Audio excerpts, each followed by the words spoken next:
last week I took a bus to New York City to pick up a truck that I'm borrowing from a good friend of mine. He's been generous enough to loan this old truck that doesn't get driven very much so that I can drive back and forth from the Pennsylvania Renaissance Faire to Baltimore for the duration of my run there.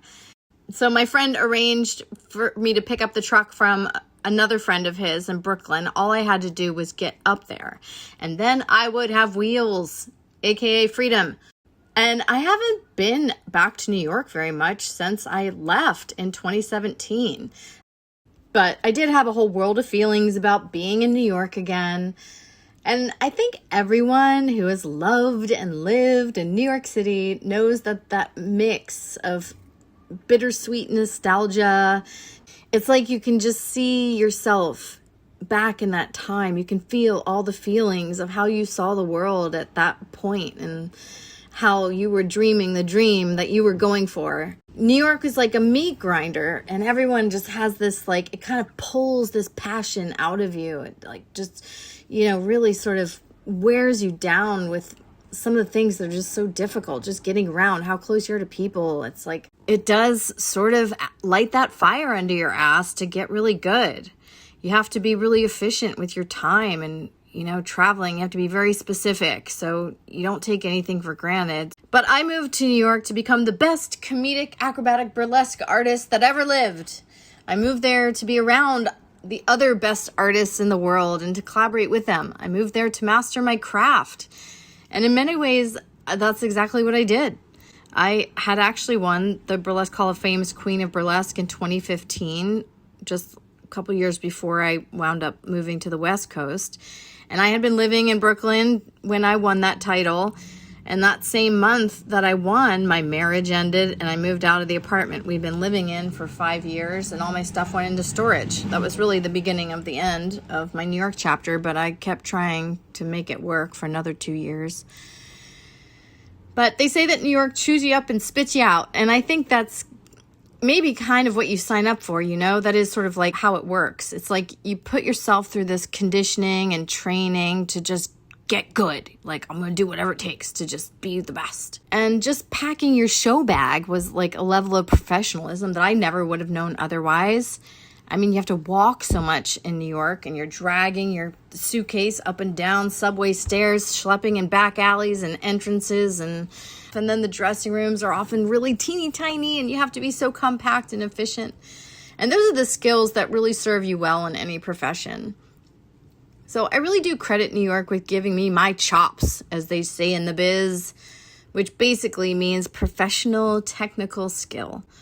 I mean, where else would you go to get chops for the type of weirdo performance art that I wanted to make?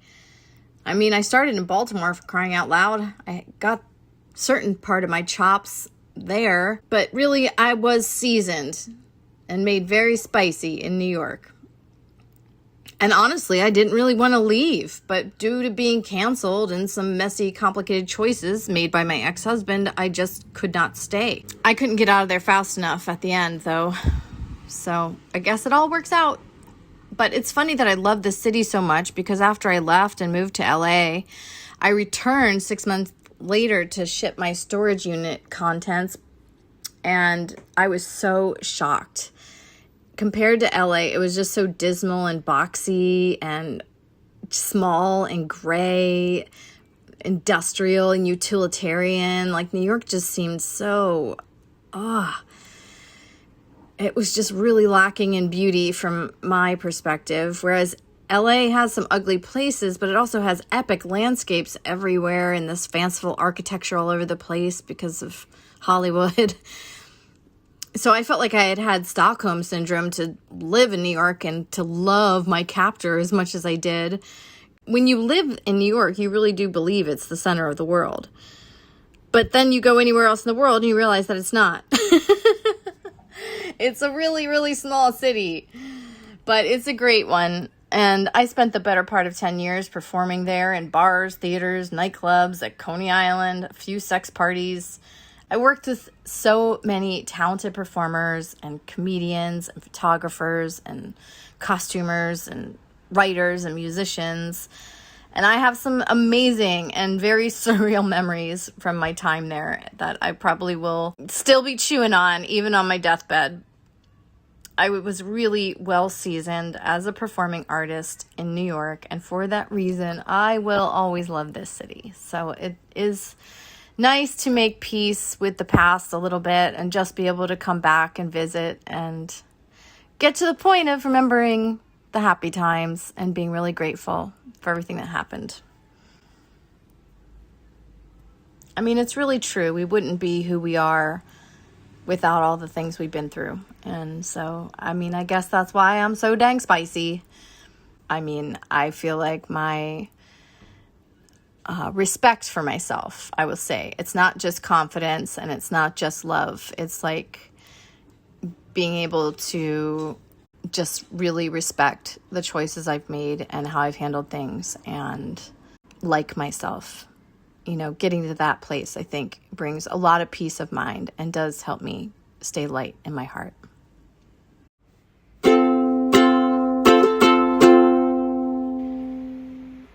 I got the desk cleaned off. It feels so good.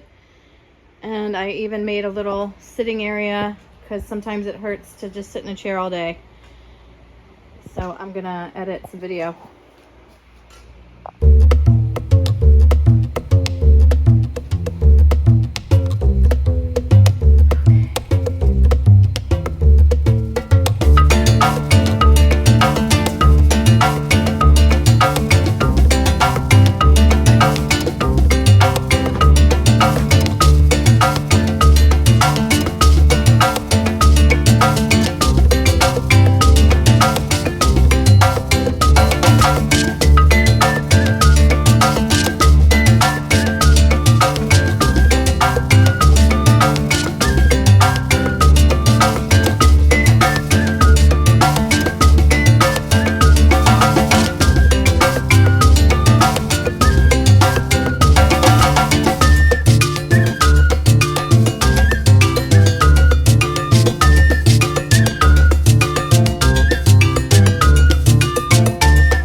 I'm getting freaked out. It's like 7:30 on Thursday and the whole season opens on Saturday. And I just have so much to do today because I have to be up there tomorrow to check at 11. And that means I have to be set up by 11. And that means that either I go up late tonight or go up really early tomorrow, which I'm leaning towards that. And I just have so much to do. I'm kind of freaked out. I mean, I thought I was in a good position. I am in a good position. It's just that I really want it to be good. And I have to do practical things like figure out how to fashion a bed in the back of my friend's borrowed truck. And I did all of the laundry. I just have to make sure I have everything, get like the prop laundry all set. I have to, there's just like stuff I want to do. I need a chair, you know, and I might just have to be okay with it just being, you know, just getting it up on its feet and then making refinements and additions after that. But it just gets hard because once you've done 6 shows, it's kind of like, you know, but the main thing today, so I just have today, and I am tinkering with a few props, have a little bit of sewing to do. I have to get all my like camping and packing and showering and, you know, camp zone kind of stuff together. And yeah, just want to really tighten up the transitions because they were a mess. So I just want to feel really good about it, but I don't know. I'm stressing. I think also because I have to buy my performer insurance and I don't have money. It's like doing it without that first pay is really hard. It's like $300 or $400. It's so crazy. Insurance is such a racket. It's like they're not looking out for us anyway, so I don't know. But yeah, so I woke up like stress. It's the show. Oh, it's coming. So much anticipation, you know? It's like, oh, okay, so let's get her done.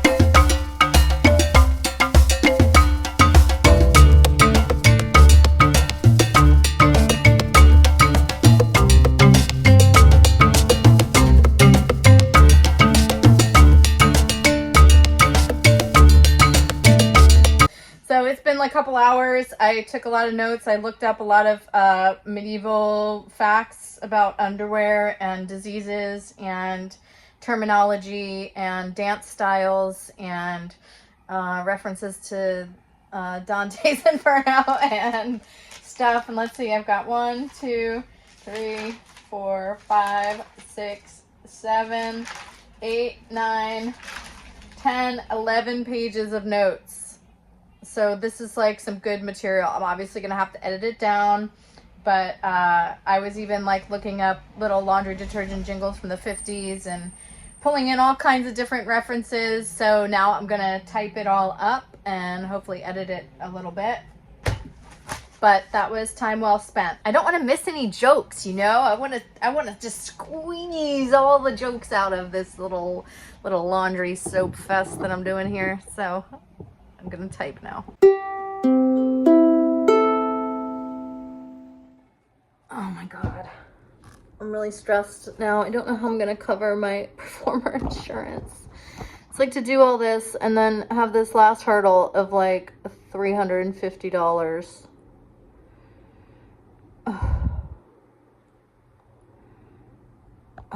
I need it today. It's Thursday and show starts on Saturday and I don't get paid till Monday. It's like I'm just scraping by to get there, and it's just like, oh, it's caused me a lot of stress.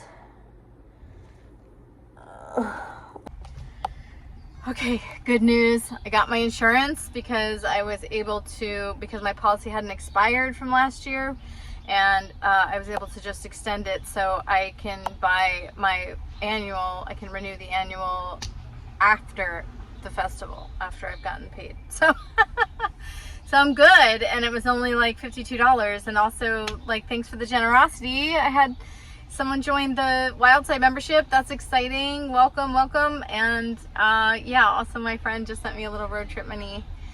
Feeling real loved, you guys. Shout out to Jeff, who just joined the membership. That's so cool. Thank you for the help. And also my friend, my pal Burgundy, sent me little road trip money, which, God, every bit helps, you guys. It's just so squeaky tight and things are so jacked up.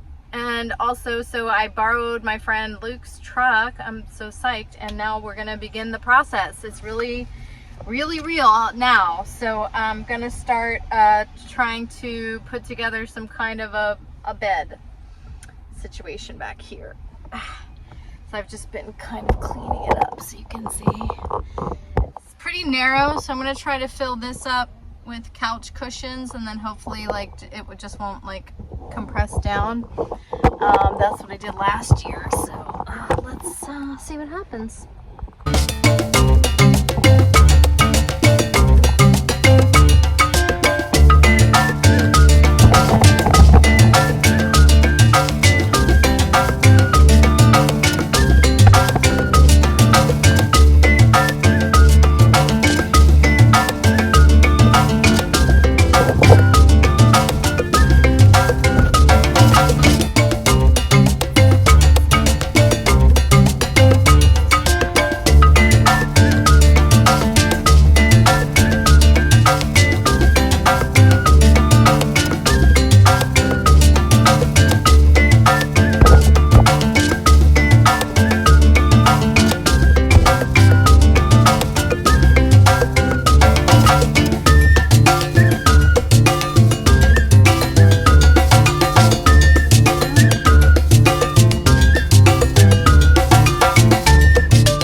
looks good. I'm actually just gonna fold that up, and then I have a little bit of extra leg room because I usually put like a bug net over the door because it's so dang hot up there too. It's gonna be a sweaty Betty.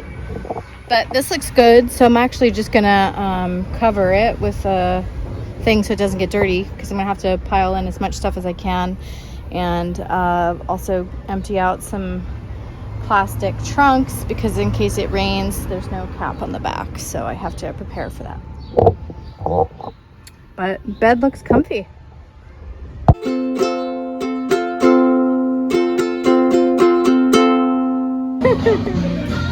all happening here. Yes, it is. I should be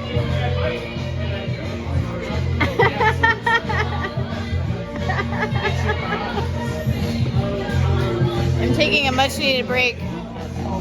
So relieved that the insurance got paid. She's busy. Pennsylvania now. Can you take a message? Amish Mafia. Take a message. Hanging out with the Amish Mafia. Yeah, they're gonna build her a little house.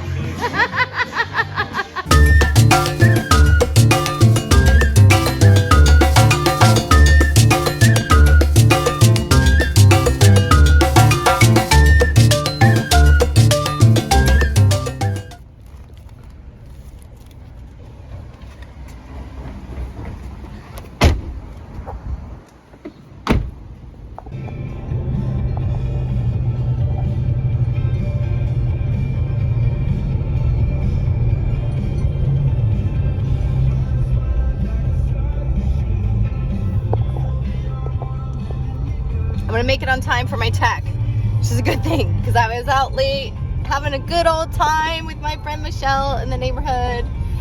Hi Michelle. She's saying how much she loves my channel, and I'm so grateful.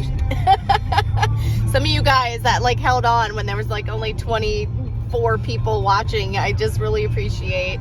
Anyway, we had a fun time dancing and hanging out, and I got back real late, but here I am, I'm making it, dang it, doing all the things.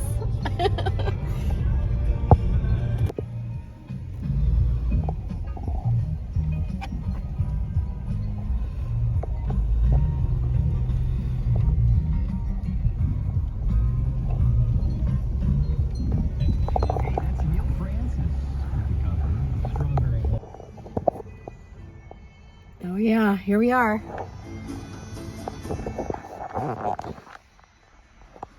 It's exciting.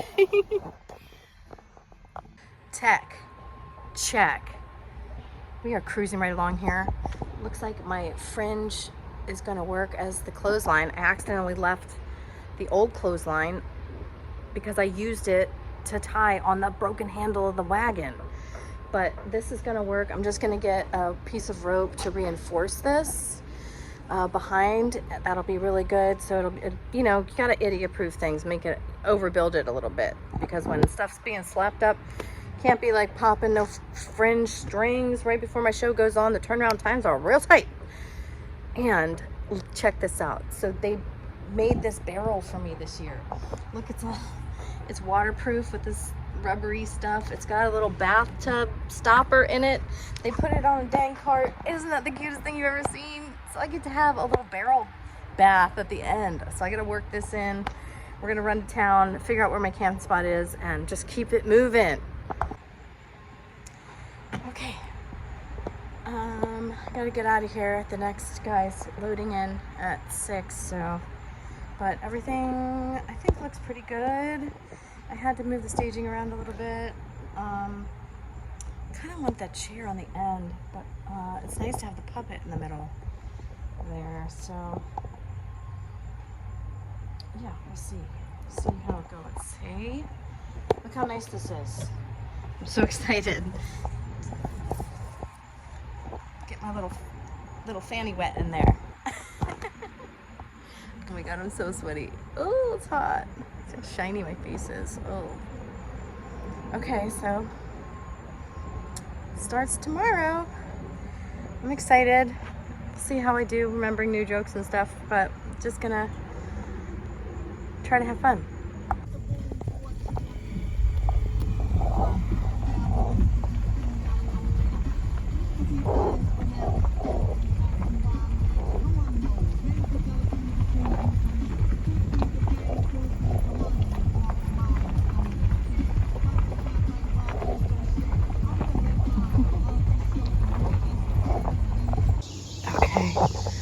in the spot, but gosh, it's tight.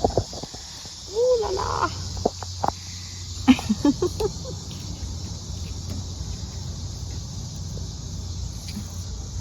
Pretty dang tight.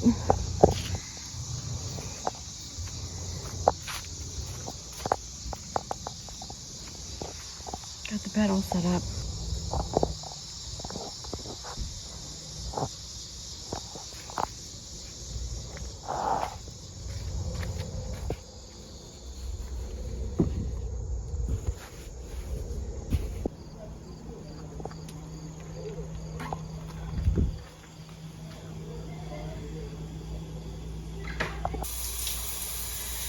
With that sword, well, I don't wonder that his armor would be untrue, or a ritual too, who needs a nurse too. No juvenile page trying to learn what to do. I just need a good man to carry me through. I'm a real busted bone, busted, well-adjusted kind of a lady.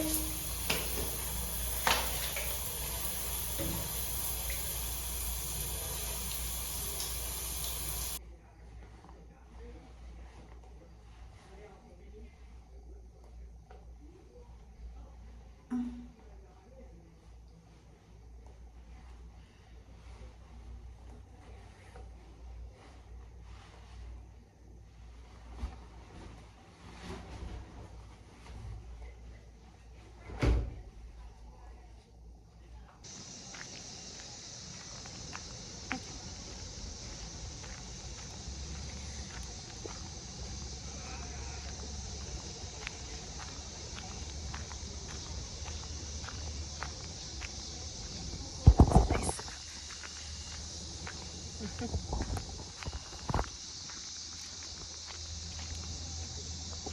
see him? See the lightning bug? Come back. Come here.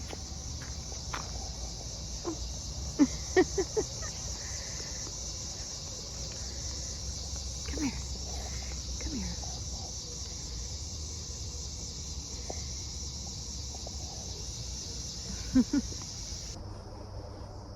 Today's the day. Cooled off finally last night. It was kind of hot for a while. The bed is really comfy. The couch cushions, it's like even. The only thing is, I couldn't leave the door open like I wanted to because the little light on the side of the doors wouldn't go off. So it's kind of like a little short over here. I would have liked to have my feet hanging out with that door open. Ooh. But I'm lucky I'm only 5'1", because I don't think that this would work for a lot of people. But I could pull it off, so that's good.